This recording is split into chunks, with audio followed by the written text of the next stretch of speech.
Hello बच्चों। आज हम बात करेंगे सॉफ्टवेयर की।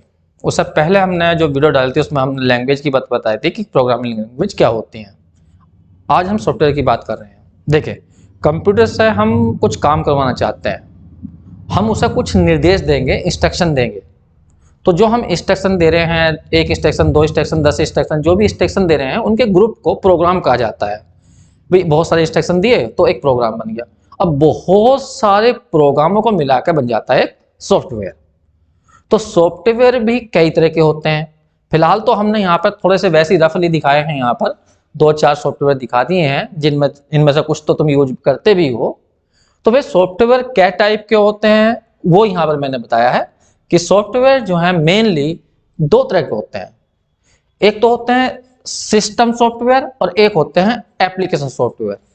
ज्यादातर सीधा जो बात करते हो, मतलब जिस पर काम करते हो वो ज्यादातर इन पर काम करते हो, एप्लीकेशन सॉफ्टवेयर। सिस्टम सॉफ्टवेयर पर तो नहीं, बिना सेफ्टी सिस्टम सॉफ्टवेयर के तो कंप्यूटर चल ही नहीं सकता, वो अलग बात है। लेकिन ज्यादातर तुम इनका यूज करते हो एप्लीकेशन सॉफ्टवेयर, क्योंकि एप्लीकेशन सॉफ्टवेयर का मतलब होता है जो किसी एक स्पेशली टास्क के लिए बनाया गया हो, उससे कुछ पर्टिकुलर काम ही होता हो।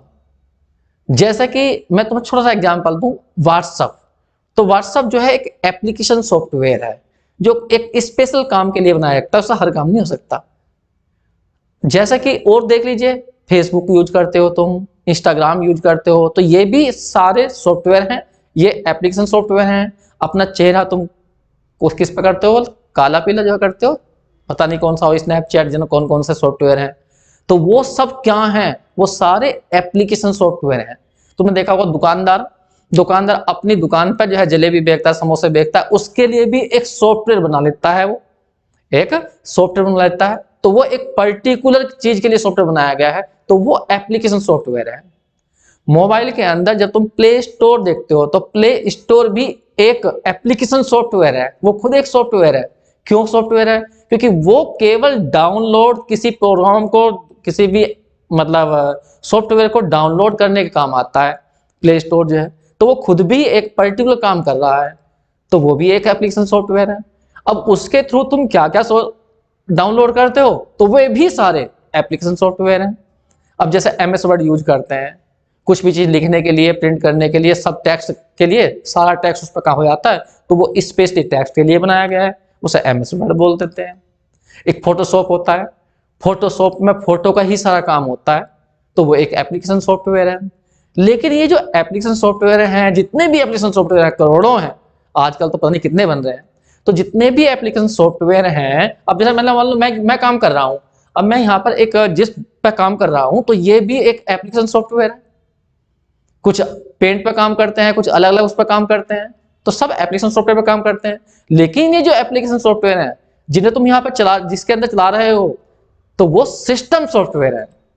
तुम अपने मोबाइल के अंदर जब मोबाइल लेके आते हो, तो मोबाइल में वहां पर जाकर, जैसे मोबाइल खरीदा तुमने, तो खरीदने के बाद में वो कुछ चीजें सेटिंग करता है, तो इसका मतलब उसके अंदर कुछ है तो पहले से ही, तो वो जो पहले से ही पढ़ा हुआ है उसके अंदर जो है, वो सारा एक सिस्टम सॉफ्टवेयर है। बताऊंगा उसके बारे में अभी। लेकिन जो तुम अलग से वो कुछ और डाल डाल कर देता, नहीं नहीं आज तुम्हें ये भी चीज चाहिए, ये भी चीज चाहिए, तो वे सारे एप्लीकेशन सॉफ्टवेयर होते हैं। तो एप्लीकेशन सॉफ्टवेयर की तो गिनती अनगिनत है हो रही है इस टाइम पे जो है, तो उनकी बात नहीं करेंगे हम बात करेंगे यहाँ पर मेनली सिस्टम सॉफ्टवेयर। हमारे क्वेश्चन ज्यादातर इससे पूछे जाएंगे। अब ये सिस्टम सॉफ्टवेयर क्या चीज है, ये क्यों बनाए गए हैं, इनकी बात कर लेते हैं। सिस्टम सॉफ्टवेयर से मेनली तीन काम होते हैं। पहला काम, सिस्टम सॉफ्टवेयर के द्वारा किसी भी एप्लीकेशन सॉफ्टवेयर का विकास किया जाता है। जितने भी एप्लीकेशन सॉफ्टवेयर बनते हैं वे हमेशा सिस्टम सॉफ्टवेयर के द्वारा ही बनते हैं। सिस्टम सॉफ्टवेयर नहीं होगा तो तुम एप्लीकेशन सॉफ्टवेयर नहीं बना सकते। तो जितने भी एप्लीकेशन सॉफ्टवेयर बने हैं, चाहे व्हाट्सएप बना है या प्ले स्टोर बना है, जो भी बना है, वो सभी सिस्टम सॉफ्टवेयर के द्वारा बन जाते हैं। तो एक तो सबसे पहली बात ये याद रखना, हमेशा एप्लीकेशन सॉफ्टवेयर का विकास जो होता है वो सिस्टम सॉफ्टवेयर से ही होता है। दूसरा, एप्लीकेशन सॉफ्टवेयर जब चलाए जाते हैं तो वो भी सिस्टम सॉफ्टवेयर के ऊपर ही चलाए जाएंगे, रन किए जाएंगे। अब जैसे तुमने व्हाट्सएप, अगर तुम्हारे मोबाइल में पहले से कुछ नहीं है, मोबाइल बिल्कुल ऑफ हो गया, कुछ नहीं है, डेड हो गया, अब तुमने उसके अंदर व्हाट्सएप चला दोगे क्या? नहीं। पहले से ही उसमें प्रोग्राम पड़ा हुआ होगा, सिस्टम सॉफ्टवेयर पड़ा हुआ होगा, तभी तुम्हारा व्हाट्सएप चल पाएगा। तभी तो कहते हो तुम प्ले स्टोर से पहले, भाई पहले मोबाइल लेके आओगे ना, उसके बाद ही तो तुम उसमें व्हाट्सएप चलाओगे। तो इसका मतलब पहले से ही उसमें एक सॉफ्टवेयर पड़ा हुआ है। तो जो सॉफ्टवेयर पड़ा हुआ है पहले से, जिस पर तुम वो एप्लीकेशन सॉफ्टवेयर चलाओगे, वही कहलाता है सिस्टम सॉफ्टवेयर। तीसरा काम है सबसे बड़ा सिस्टम सॉफ्टवेयर का, जो हार्डवेयर तुम कनेक्ट करोगे उसके द्वारा। अब मोबाइल में मान लीजिए तुमने कोई दूसरा मोबाइल कनेक्ट कर दिया या कुछ और चीज यूएसबी के थ्रू कनेक्ट कर दी, तो तुमने देखा नहीं एकदम जो है वहां पे लिखा हुआ आ जाता है कि हाँ भाई ये चीज कनेक्ट हो गई। या मैंने मान लीजिए कंप्यूटर है, मैंने प्रिंट का ऑप्शन दिया तो तुरंत प्रिंटर ने प्रिंट कर दिया, तो वो हार्डवेयर है, प्रिंटर उसके साथ कनेक्ट है। तो उनको पता कैसे चलता है कि हाँ भाई उसको प्रिंट का ऑप्शन दिया गया है और वो उसे प्रिंट कर देता है। मैंने लिखा यहाँ पे कीबोर्ड के थ्रू, कीबोर्ड पे कुछ लिखा तो तुरंत वो वहां से कंप्यूटर के अंदर पहुंच गया। तो ये जो कीबोर्ड है मेरा हार्डवेयर है, तो हार्डवेयर से उससे वहां कैसे पहुंच गया, तो वो उन सब पे कंट्रोल करवाता है सिस्टम सॉफ्टवेयर। तो सिस्टम सॉफ्टवेयर के बगैर कुछ नहीं हो सकता। अब सिस्टम सॉफ्टवेयर भी बहुत तरह के होते हैं। सिस्टम सॉफ्टवेयर अलग अलग काम के लिए बनाए जाते हैं। अब उनमें क्या क्या है वो मैं तुम्हें बता रहा हूं यहां पर। जैसे कि मैंने यहां पर सिस्टम सॉफ्टवेयर दिखाए हैं, कुछ जो मेन है वो दिखाए हैं। पहला है ऑपरेटिंग सिस्टम, ये सबसे मेन, इसके बगैर तो कुछ भी नहीं हो सकता। सबसे पहले कंप्यूटर के अंदर यही डल जाता है ऑपरेटिंग सिस्टम। उसके बाद में यूटिलिटी सॉफ्टवेयर होते हैं, कुछ एक दो नहीं होता यूटिलिटी सॉफ्टवेयर, बहुत सारे हैं यूटिलिटी सॉफ्टवेयर। एंटीवायरस है और भी है, बताऊंगा अभी। लैंग्वेज ट्रांसलेटर है, फर्मवेयर है, अब है डिवाइस ड्राइवर। ये मैंने सिस्टम सॉफ्टवेयर बताए हैं। अब मैं इनके बारे में एक एक के बारे में तुम्हें बता रहा हूं, ठीक है। जैसा कि हम बात करते हैं पहले ऑपरेटिंग सिस्टम की। तुम्हें पता होगा ऑपरेटिंग सिस्टम सबसे पहले कंप्यूटर में यही डल जाएगा। जब तुम कंप्यूटर लेने जाओगे, डेस्कटॉप लेने जाओगे, तो सबसे पहले वो तुमसे पूछेगा कि हाँ भी इसमें तुम्हें विंडो डालनी है, क्या डालना है, तो तुम बताओगे विंडो भी डालनी है, तो कौन सी डालनी है।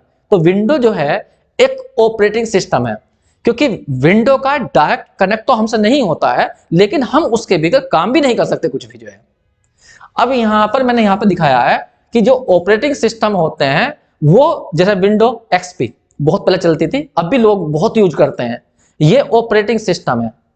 जब ये पड़ा हुआ होगा तभी तुम बाकी और काम कर सकते हो, ये नहीं होगा तो काम नहीं कर पाओगे तुम। दूसरा मैंने यहाँ पर डाला, लिनक्स डाला है। एप्पल वाला तुम्हें पता होगा, एप्पल का अपना ही ऑपरेटिंग सिस्टम है iOS, उनके मोबाइलों में भी चलता है iOS जो है, तो इनका अपना है। और जैसे ये है विंडो 12, अब जो आ रही है 11 आ गई है, 10 है, मैं अब इस टाइम पे जो काम कर रहा हूँ 10 में काम कर रहा हूँ, तो वो एक ऑपरेटिंग सिस्टम है। तो ऑपरेटिंग सिस्टम मैंने कुछ नाम लिख दिए हैं, ध्यान रखना, ये है ऑपरेटिंग सिस्टम जो कंप्यूटर में सबसे पहले डल जाएंगे। ये कंप्यूटर ऑपरेटिंग सिस्टम है, बहुत तरह के होते हैं, अलग तरह के। अब आता है हमारे पास में 2 साल बताया था ना यूटिलिटी प्रोग्राम। अब यूटिलिटी प्रोग्राम भी सिस्टम सॉफ्टवेयर है, मतलब सिस्टम सॉफ्टवेयर बहुत तरह के होते हैं, सिस्टम सॉफ्टवेयर में ही अब 2 से है यूटिलिटी प्रोग्राम। अब ये यूटिलिटी प्रोग्राम क्या होते हैं, ये कुछ विशेष काम के लिए बनाए गए हैं, ठीक है। इनका हम डायरेक्ट यूज नहीं करते, बस इन्हें कंप्यूटर में डाल दिया और छोड़ दिया, बस ये अपने आप ही काम करते रहते हैं। एप्लीकेशन सॉफ्टवेयर का हम फायदा उठाते हैं सार, जैसे ही हम उसे डाउनलोड करेंगे, इंस्टॉल करेंगे और उसका फायदा उठाएंगे, गोरा करना काला करना बता रहा था मैं भी, तो वो सब हम उनका फायदा उठाते हैं। इनका फायदा हमें दिखाई नहीं देता, लेकिन ये अंदर ही अंदर अपना काम करते रहते हैं। जैसे यूटिलिटी प्रोग्राम में एक आता है कंप्रेशन टूल, तुमने देखा होगा। कभी कभी क्या क्या होता है, फाइल बहुत बड़ी हमने काम करा और वो बहुत सारा काम हो जाता है, हार्ड डिस्क में इतना स्पेस नहीं होता, तो जिससे कि स्पेस कम रहे तो उसका वो कंप्रेस कर देता है, छोटे साइज में कन्वर्ट कर देता है अपने आप ही, ठीक है। तो ये स्पेस बचाने का काम आता है, तो कंप्रेशन टूल, तो ये एक यूटिलिटी प्रोग्राम है। वो पूछेगा तुमसे कंप्रेशन टूल कौन सा सॉफ्टवेयर है, तो यूटिलिटी सिस्टम सॉफ्टवेयर है, ध्यान रखना। ये मैं सारे काम जो बता रहा हूं किस बता रहा हूं, सिस्टम सॉफ्टवेयर के अंदर। सिस्टम सॉफ्टवेयर में पहला बताया हमने ऑपरेटिंग सिस्टम, फिर जिसमें विंडो थी में विंडो है, लिनक्स है, iOS है, और ऐसे ही इसमें बताया मैंने यहाँ पर यूटिलिटी में पहला कंप्रेशन। दूसरा काम होता है फाइल मैनेजमेंट। तुमने देखा होगा कि हम फाइल बनाते हैं और जैसे ही हम किसी चीज को बनाते हैं तो उस फाइल का नाम रख देते हैं और उसको वहां पे सेव कर देते हैं। तो एक वो काम कौन कर रहा है सारा अंदर ही अंदर, हमने तो फाइल बना दी, उसका नाम भी रख दिया और उसे बाकायदा वो संगवा के रखता है, जिससे कि गड़बड़ ना हो जाए, इनको मिक्सअप ना हो जाए। तो वो वहां पर एक टूल होता है, एक सॉफ्टवेयर होता है जिसे बोलते हैं फाइल मैनेजमेंट, मैंने यहाँ कुछ फाइल्स डाल के दिखा दी जिससे तुम्हें याद रहे। फिर मैंने एंटीवायरस, एंटीवायरस जो है जिससे कि कोई अनऑथराइज्ड डेटा बाहर से, जैसे हमने इंटरनेट से कनेक्ट करा बाहर से या यूएसबी कनेक्ट करी तो वो चला पता कि पेन ड्राइव कनेक्ट करी, तो कोई ऐसा डेटा जो हमारे वाले डेटा को नुकसान ना पहुंचा दे तो उसको रोकने काम आता है। तो एंटीवायरस तुम सभी जानते हो, ये जैसे ही तुम कंप्यूटर लेकर आओगे तो वो उसके अंदर डाल के दे देगा, या तुम कहोगे कि हाँ भाई ये वाला डाल दो तो वो वाला डाल देता है। तुम्हारा डायरेक्ट उस पर कोई काम नहीं होता एंटीवायरस पे, वो चुपचाप अपने आप ही अपना काम करता रहता है।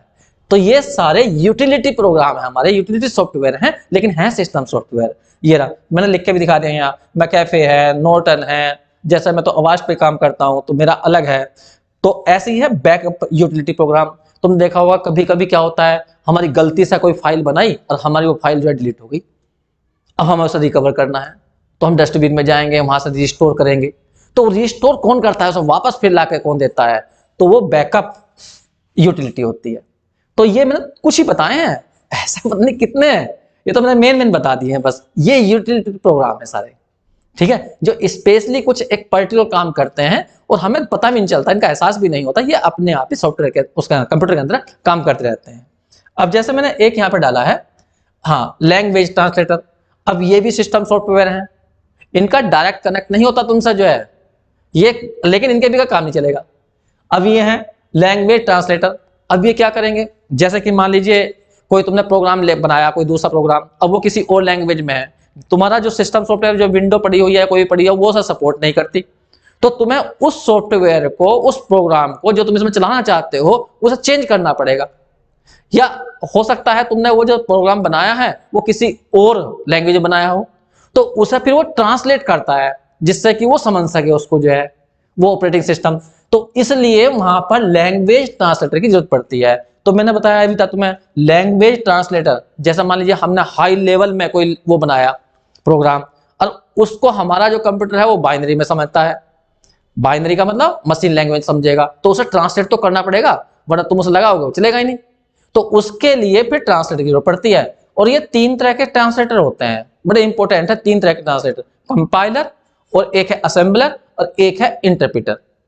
ठीक है, 3 तरह के फेमस है, ध्यान रखना। कंपाइलर क्या करता है, कंपाइलर हाई लेवल लैंग्वेज को असेंबली या मशीन लैंग्वेज में, यहां पे एक शब्द और लिख सकते हो तुम इन दोनों की जगह, लो लेवल लैंग्वेज।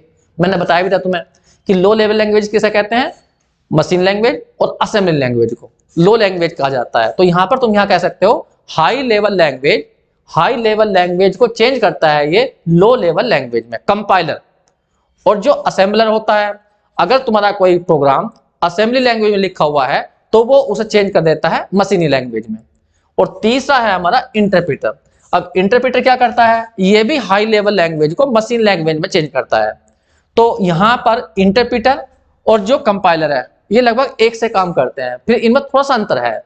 इसमें अंतर क्या है, कंपाइलर में ये पूरे प्रोग्राम को एक साथ कन्वर्ट कर देता है मशीन लैंग्वेज में, जबकि इंटरप्रेटर जो है वो लाइन टू लाइन चेंज करता है मशीन लैंग्वेज में। तो इन दोनों में ये अंतर है, मैंने वहां लिख भी दिया इस साइड को, यहाँ पर जो है इस बात को जो है कि इन दोनों में कभी अंतर पूछ ले तो ध्यान रखना, ये पूरे प्रोग्राम को एक साथ कन्वर्ट चेंज कर देगा, और जबकि इंटरप्रेटर जो है लाइन टू लाइन चेंज करेगा जो है।